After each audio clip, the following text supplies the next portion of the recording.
దేవునికి స్తోత్రం కలుగును గాక. త్వరగా ముగించుకుందాం. ఎందుకనంటే ఈరోజు బాప్తీసాలు ఉన్నాయి. ఆరాధన అయిపోగానే బల్ల కార్యక్రమం ఉంటుంది.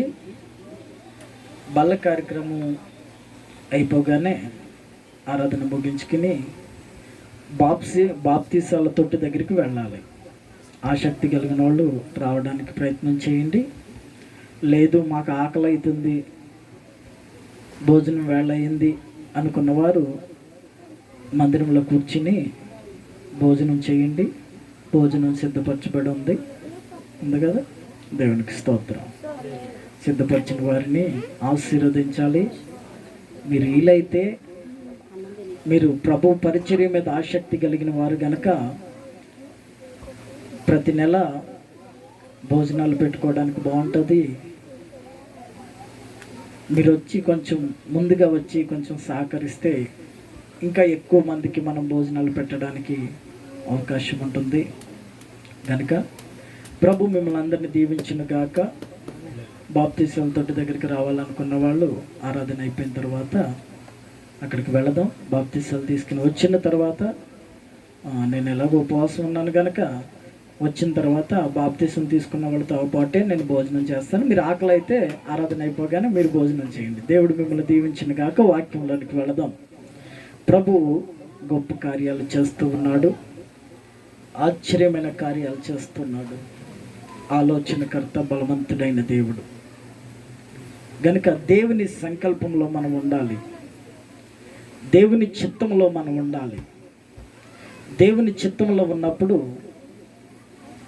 ఆయన చిత్త ప్రకారం మనం నడుచుకున్నప్పుడు ఆయన మనల్ని నడిపిస్తూ ఉంటాడు. నడిపిస్తూ ఉంటే ఆయన చేయి పట్టుకున్నాడు అనుకో, మనల్ని విడిచిపెట్టడు.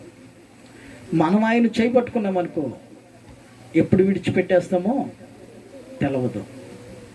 ఒకరోజు దైవజన్ లేసన్న గారు చిన్నతనంలో వాళ్ళ నాన్నగారు నీకు కొన్ని సిటీ చూపిస్తానని చెప్పి ఒక టౌన్ ఆ ఏరియాల్లో తీసుకువెళ్ళాడంట. ఏసన్న గారు వాళ్ళ నాన్నగారు చేయి పట్టుకున్నారంట. వెళుతూ ఉన్న సమయంలో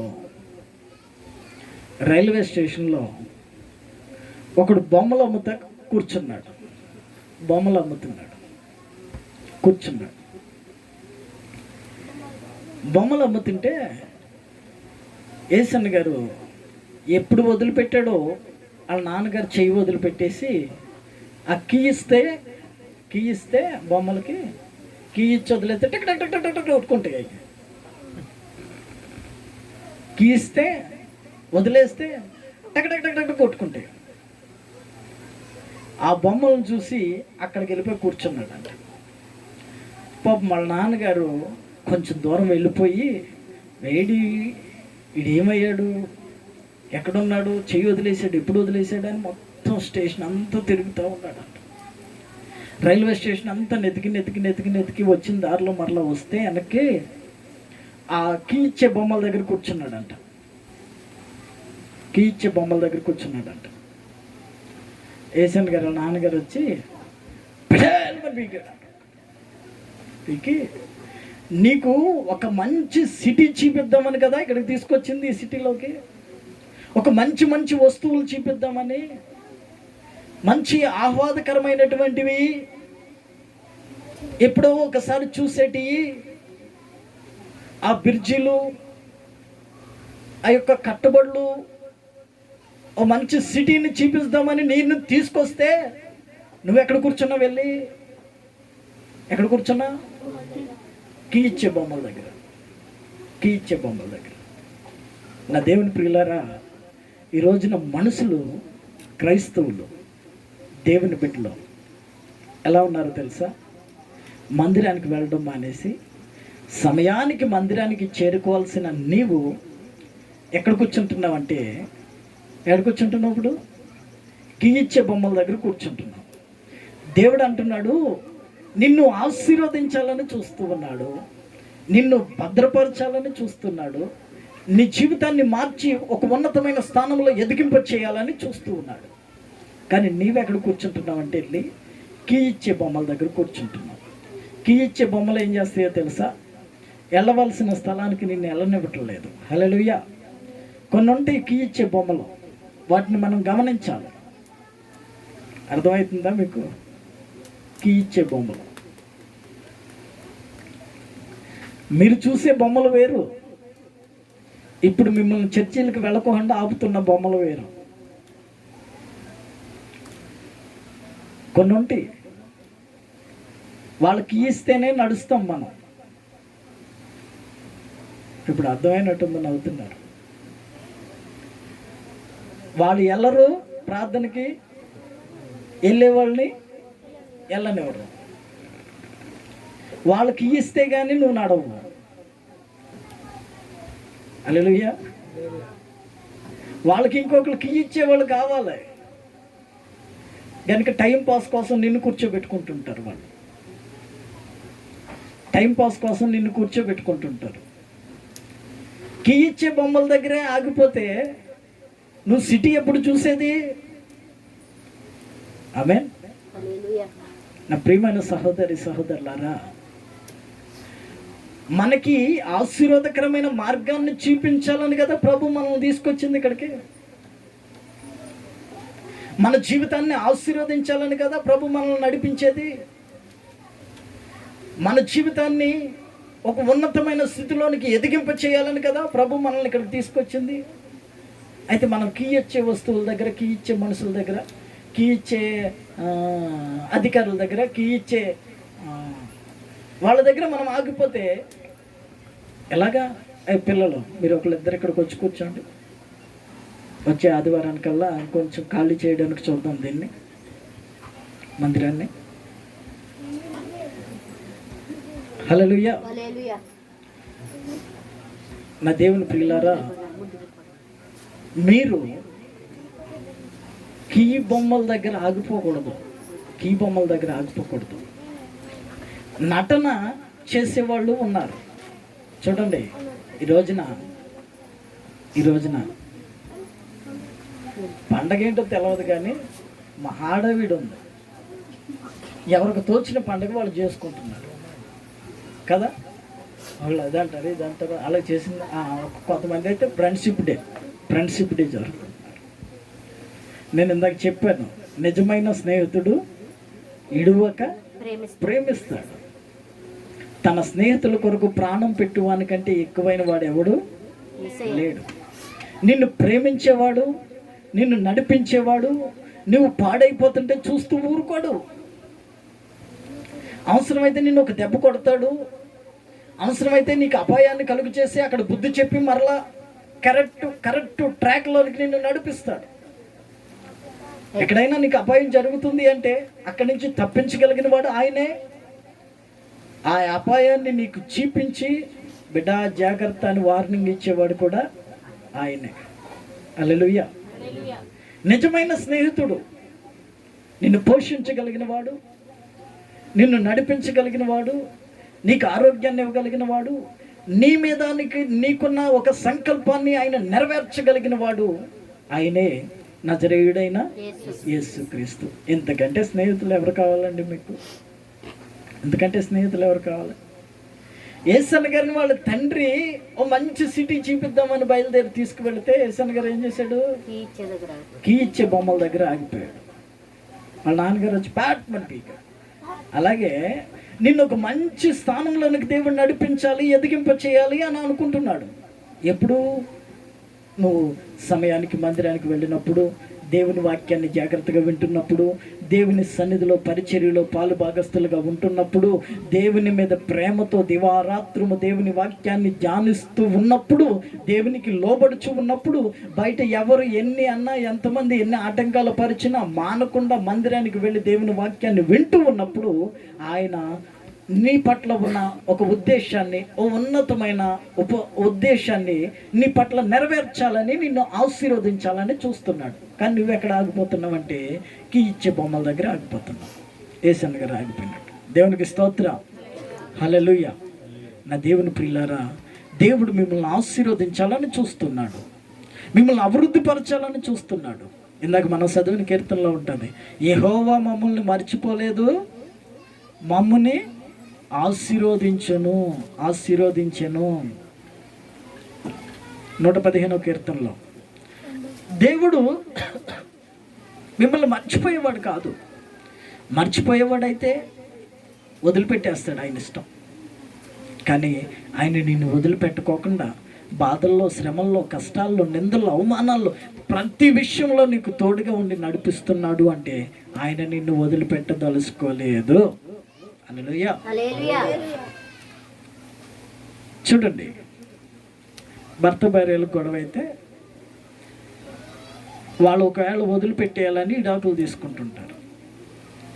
ఇంకా నాకు అవసరం లేదు అనుకున్నాడు కనుక విడాకుల దాకా వెళుతున్నాడు భర్త. కానీ అవసరం ఉన్నవాళ్ళు, ఎలాగైనా నా భార్యని ఏలుకోవాలను, ఎలాగైనా నా భర్తతో ఉండాలనుకున్న వాళ్ళు విడాకులు వద్దంటారు కదా. నీతో దేవునికి అవసరం కాదు, కానీ దేవునితోనే నీకు అవసరం కదా. దేవునితోనే నీకు అవసరం ఉంది. అయితే నువ్వేం చేస్తున్నావు అంటే నీవు దేవుని దగ్గరికి రావట్లేదు. యోహాను సువార్త 15:20 ఏమంటాడంటే, మీరు నన్ను పిలవలేదు, మీరు నా దగ్గరికి రాలేదు, నేనే మీ దగ్గరికి వచ్చాను. హల్లెలూయా. ఎంత గొప్ప దేవుడు అండి. ఒక వాక్యం చూద్దాం. దేవుని చిత్తంలో నిలిచి ఉంటే ఎంత ఆశీర్వాదం వస్తుందో ఒక 2 మాటలు చెప్తాం. మిగతా ప్రసంగం అంతా తర్వాత ఎప్పుడైనా చేస్తాం మీకు. హల్లెలూయా. చదవండి కొలస్సీ పత్రిక 4వ అధ్యాయము 12వ వాక్యం.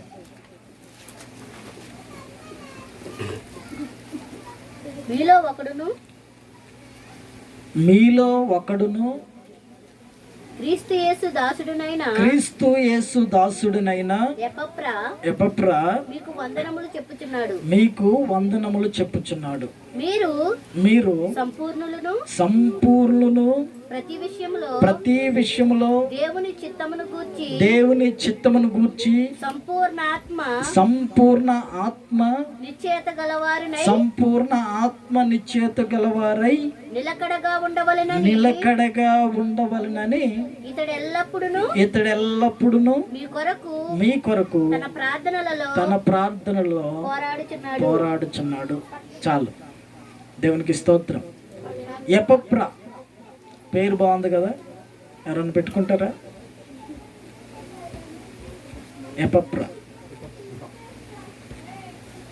హల్లెలూయా. ఈ పేర్లు మాత్రం పెట్టుకోరు. దానియేలు, ఇస్సాకు, యాకోబు, యోహాను, అయ్యి సరే, బైబిల్లో చాలా పేర్లు ఉన్నాయి పెట్టుకోవాలంటే. దేవునికి స్తోత్రం. హల్లెలూయా. యోబు అని మాత్రం పేరు పెట్టుకోరే, కొంతమంది పెట్టుకుంటారు. మా ఊర్లో ఒక ఆయన ఉన్నాడు, యోబు అని పేరు పెట్టుకున్న వాళ్ళకి కష్టాలు వస్తాయి అని యోబు అని మాత్రం పేరు పెట్టుకోరు. సరే, నా కొడుకు మంచి దైవ సేవకుడు అయిపోవాలని వాడికి పెడతారు పౌలని, యోహానని, సొలొమోన్ అని. వాడేమో ఇష్టం వచ్చినట్టు తిరుగుతాడు లోకంలో. పైగా వాడిని ఏమని పిలుస్తారో తెలుసా? రే సొలొమోన్గా, రే యోహాన్గా అని పిలుస్తారు కదా. నేను అందుకే మా పిల్లలకి ఆ పేర్లు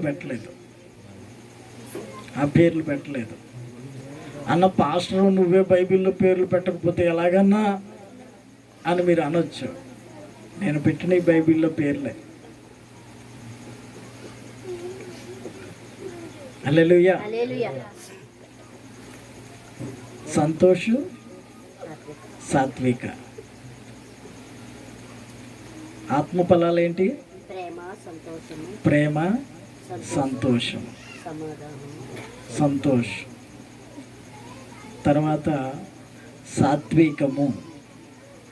సాత్విక అని పేరు పెట్టాను. ఒక్క రోజన్నా సాత్వికంగా ఉంటుందంటే ఉండదుగా. హల్లెలూయా, దేవునికి స్తోత్రం. హల్లెలూయా. నా దేవుని ప్రియులారా, దేవుని చిత్తములో నిలకడగా ఉండాలని ఎపప్ర ప్రార్థన చేస్తున్నాడు అంట మీకోసం. ఎక్కడ ఉండాలని?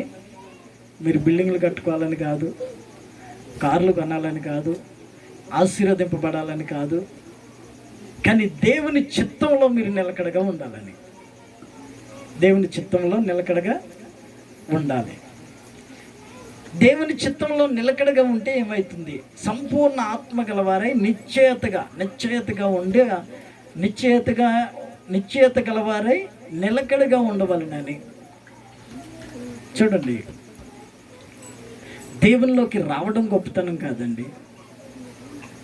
చాలామంది అంటుంటారు, మేము కూడా మీ మతంలోకి వచ్చేమా, మేము కూడా మీ మతంలో దిగమా అంటారు. ఏం దిగడానికి చెరువా బాగా? దిగేది కాదు ఇది. నువ్వు మంచి మార్గంలో నడుస్తున్నావు అంటే నేను కూడా నీ మార్గంలో నడుస్తాను అనడం బాగుంటుంది. అది యేసయ్య మార్గం. దేవునికి స్తోత్రం. యేసయ్య మార్గంలో నడుస్తున్నాం మనం.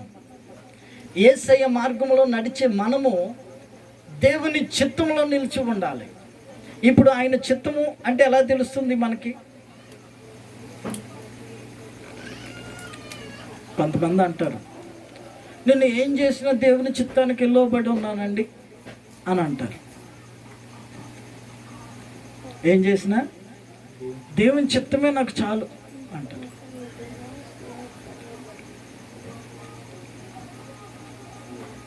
కావాలని కోరుకుంటారు, మరలా ఏమంటారు? దేవుని చిత్తము. అమ్మాయికి సంబంధం చూస్తున్నాము, మా అమ్మాయికి కాదులే, అమ్మాయికి సంబంధం చూస్తున్నాము అంటారు. అమ్మ మరి ఎవరైనా పర్వాలేదా అంటే అంటే అంటే అయ్యగారు మా కులం అయి ఉంటే బాగుంటుంది. అయినా మేము దేవుని చిత్తం కోసం ఏం దేవుని చిత్తం? కులం నీదే కావాలంటివి, చదువుకున్నవాడు కావాలంటివి, గవర్నమెంట్ జాబ్ వాడు కావాలంటివి. ఇంకా నీ చిత్తం ఏముంది? దేవుని చిత్తం అంటే దేవుని చిత్తం ఏముంది? అన్నీ నీ చిత్తమేగా. హల్లెలూయా. దేవుని చిత్తం అంటే మనకి కావలసింది దేవుడు మనకి ఇస్తాడు. దేవుడు ఇచ్చిన దాన్ని తీసుకోవడము దేవుని చిత్తం. హల్లెలూయా. ప్రభు నీకు నీ చిత్తం నాయన, నాకు మంచి సంబంధాన్ని ఇవ్వు నాయన. ఒక అమ్మాయి ప్రార్థన చేసింది అనుకో, రోడ్డు మీద అడిగినవాడు, సింపుల్ జుట్టు వేసుకునేవాడిని తీసుకొచ్చాడు దేవుడు. చేసుకుంటుందండి? మరి చిత్తం ఎటుపోయింది? చిత్తం ఎటుపోయింది? హల్లెలూయా. ఒక అయ్యగారు మంచి ఉదాహరణ చెప్పాడు. చిత్తంలో నడుచుకోవడం అంటే భార్య భర్తలు ఉన్నారనుకో, భార్యకి బెండకాయ కూర తినాలనిపిస్తుంది. ఆ అయ్యగారు చెప్పినట్టే చెప్తాను నేనంట. భార్యకి బెండకాయ కూర తినాలనిపిస్తుంది ఆ రోజు. ఇంకా చేసుకున్నవాడు కదా, తప్పదు, గౌరవం ఇవ్వాలి అని చెప్పి వాళ్ళ భర్తను అడిగింది, అయ్యా ఏం కూర వండమంటావు ఇవాళ అని అడిగింది. ఆయన అన్నాడు, ఏం కూరగాయలు ఉన్నాయి అన్నాడు. అంటే ఆ మంది, అయ్యా బెండకాయలు, చిక్కుడుకాయలు, బీరకాయలు, ములంకాళ్ళు, వంకాయలు ఉన్నాయి. అయితే ములంకాళ్ళు వండు అన్నాడు.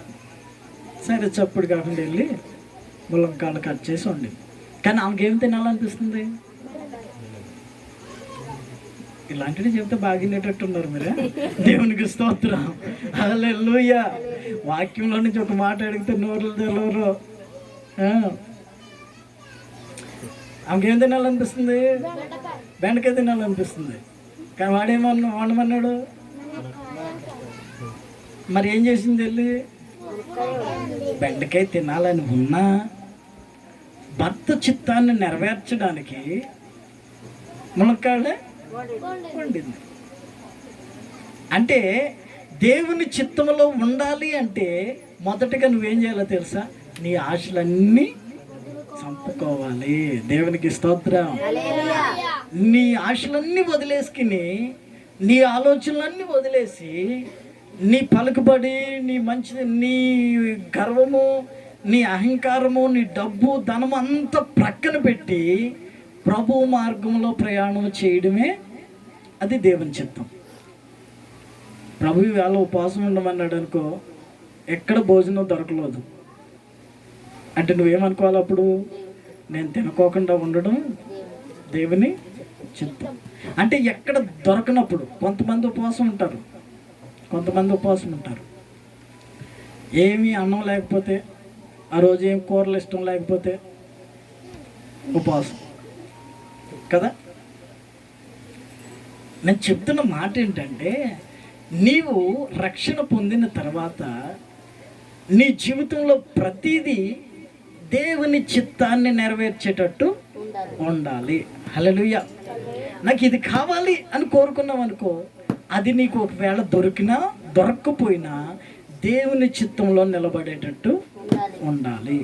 నిలకడగా ఉండాలి. గాలి వేస్తే ఆ చెట్లు కనుక వెనకాల ఉన్నాయి, చెట్లు పెద్ద పెద్ద హైట్లు వేస్తాయి, చెట్లు చాలా ఎత్తులు ఎగుస్తాయి. అవి ఏం చేస్తాయి అంటే గాలి వేయగానే మొత్తం పక్క కొంగిపోతాయి. చెట్లు చూస్తే చాలా బలంగా కనపడతాయి, ఆ కట్టి బలంగా ఉండదు అన్నమాట. వాటికి కొన్ని చెట్లు ఎంత గాలి వేసినా కదలకోకుండా ఉంటాయి. ఎందుకంటే వాటి ఏరు బలంగా ఉంటుంది, వాటి కట్టి బలంగా ఉంటుంది, అది చుట్టూరు కొమ్మలేసి ఉంటుంది. అది స్థిరమైన ఏరు తన్నింది, అది పడిపోదు. గాలేస్తే అటు ఇటు ఊగదు. పౌల మాట రాయడానికి కారణం ఏంటంటే, అమ్మ ఈ కెమెరా తీసి కొంచెం పక్కకి పెడితే వాళ్ళందరూ కనపడతారు. నాకు కొంచెం క్రాస్గా పెట్టి తీయండి. దేవునికి స్తోత్రం. Okay, right.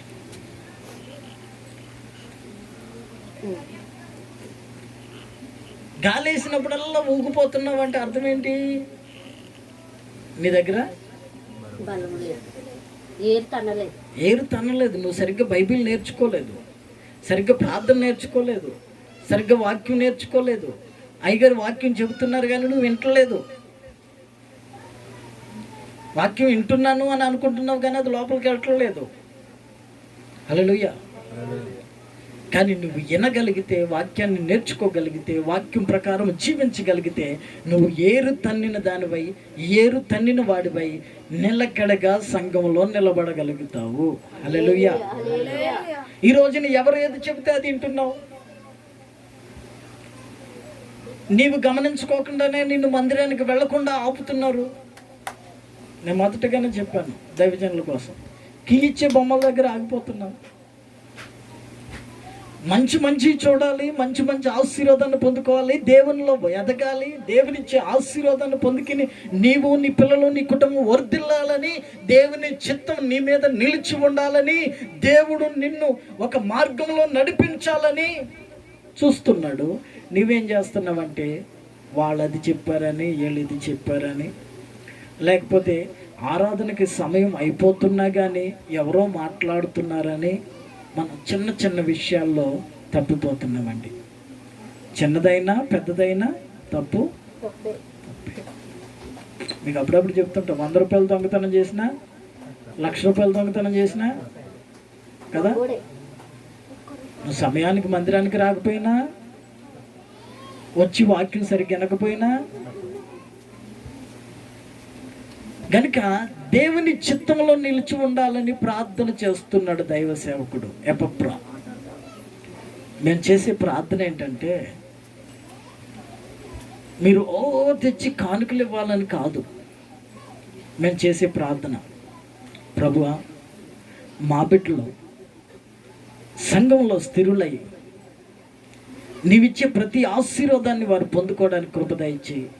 ఎవరెవరైతే ఇంకా బాధలతో ఉన్నారో, ఇంకా ఇబ్బందుల్లో ఉన్నారో, ఇంకా సమస్యల్లో ఉన్నారో, ఇంకా కృంగిపోతూ ఉన్నారో, ఎవరికి చెప్పుకోలేని స్థితిలో వాళ్ళు ఉన్నారో, వారందరిని కూడా దర్శించి ప్రభు అని ప్రతి దినము మీ కొరకు ప్రార్థన చేస్తున్నాం. మీరు నిలకడగా ఉండి పోరాడాలని, ఎన్ని కష్టాలు వచ్చినా దేవుణ్ణి విడిచిపెట్టకూడదని, ఎన్ని శ్రమలు వచ్చినా దేవుణ్ణి విడిచిపెట్టుకోకుండా ఉండాలని.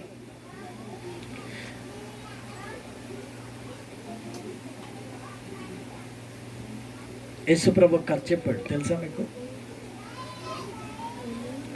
ఎవడైనాను నా మాట చొప్పున బండ మీద పునాది వేయగలిగితే బాగుంటుంది. పునాది బండ మీద వేయకోకుండా ఇసుక నేల మీద కట్టాడు ఒక అతను. రెండిళ్ళు బాగా రూపుదిద్దుకున్నాయి. ఇద్దరు స్నేహితులే, చాలా బాగా కట్టారు ఇళ్ళు. వీడు ఏ డిజైన్ పెడితే ఆ డిజైనే వాడు పెట్టాడు. వీడు ఏ కలర్ వేస్తే ఆ కలరే వేసాడు ఇంటికి. అబ్బా ఎంత బాగున్నాయి, అబ్బా చూసేవాళ్ళు అందరూ అనుకుంటున్నారు అబ్బా ఎంత బాగున్నాయి ఇళ్ళు, ఎంత కలర్ఫుల్గా ఉన్నాయి. అబ్బా ఇద్దరు అన్నదమ్ములేమో అసలు కలిసి పుట్టారేమో, కుంసేమో అంటారు క్విన్స్. దేవునికి స్తోత్రం. క్విన్సేమో అబ్బా ఎంత బాగా ఉన్నారు ఇద్దరు అని అటుపోయేవాళ్ళు ఇటుపోయేవాళ్ళు అందరూ బాగా చెప్పుకుంటూ ఉన్నారు. అంత బాగా ఉంది. ఒకరోజు ముహూర్తం చూశారు. ఎందుకు? గృహప్రవేశానికి. ఇంట్లోకి వెళ్ళడానికి ముహూర్తం చూసుకున్నారు. అబ్బా ఇద్దరు ఒకటేసారి ఓపెనింగ్. ఎంత బాగా ఉన్నాయో ఇళ్ళు. ఓపెనింగ్ అయిన తెల్లారి ఒక పెద్ద గాలి తుఫాను వచ్చింది. వస్తే ఆ ఇసుక మీద కట్టిన ఇల్లంతా కొట్టుకుని వెళ్ళిపోతా ఉంది.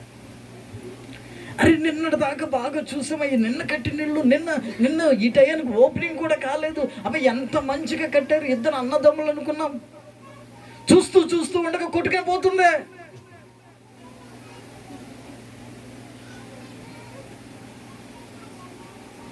ఒక ఇల్లు ఉంది, గాలి తుఫాను ఇసిరి మన కొట్టింది చూడు. ఎక్కడ అటు తిరిగి ఇసిరి కొట్టింది. ఇది షెడ్ అయితే అలా లేసి కూర్చున్నాను. దేవునికి స్తోత్రం. ఇప్పుడు కాదులేదు, మధ్యలో తర్వాత మళ్ళీ వెల్డింగ్ కొట్టించాం దాన్ని. తిప్పి కొడుతుంది గాలి తుఫాను. ఆ ఇల్లు అంటుంది, నేను కదలను. హల్లెలూయా, నేను కదలను. ఓ వరద నీరు కొడతా ఉంది, పునాదుల మీద రయ్యమని పోతా ఉంది నీళ్లు. అది అంటది, అబ్బే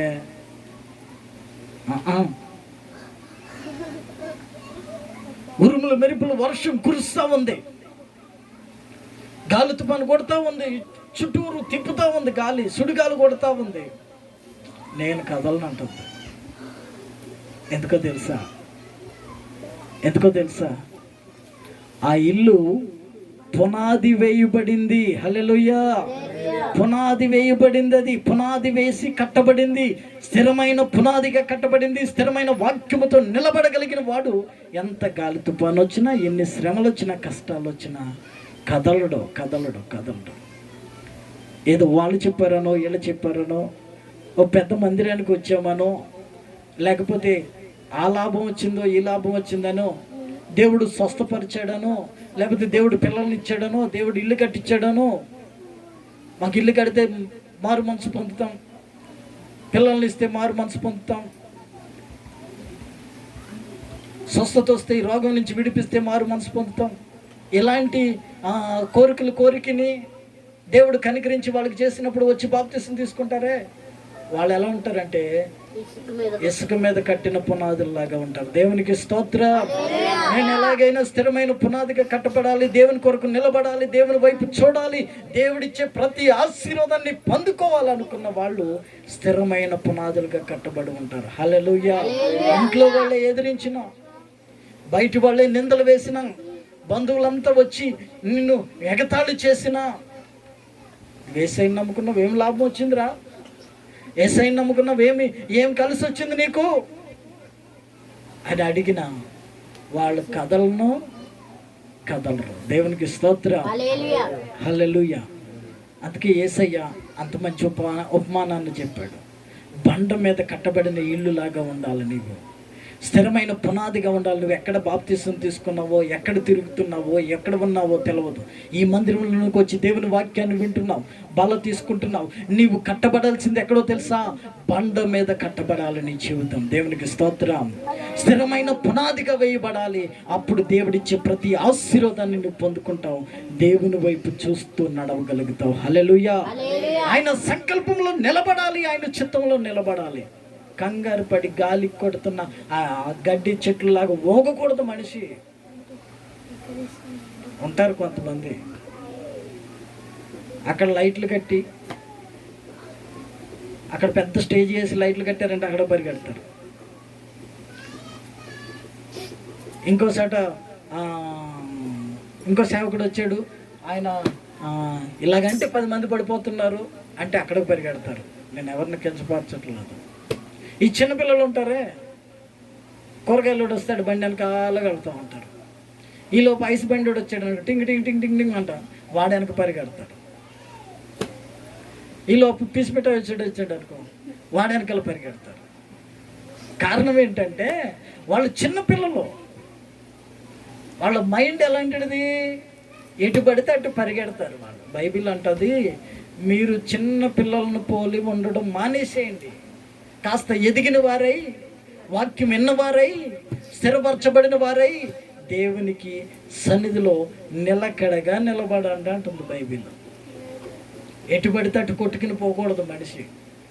హల్లెలూయా. కనుక చాలా అనుకుంటా, ఇంకా చాలా రాసుకున్నాను నేను. 1 గంట 2 గంటలు ఉంటుంది మెసేజ్. దేవునికి స్తోత్రం. టైం ఎంత అయింది చెప్పండి? బాప్తీసాలు ఉన్నాయి 1:43. దేవునికి స్తోత్రం కలుగును గాక. ఇంకా నేను మరలా వచ్చే వారము ఎప్పుడన్నా దీన్ని కంటిన్యూ చేస్తాను మెసేజ్ని. మంచి సందేశం దేవుడిచ్చాడు.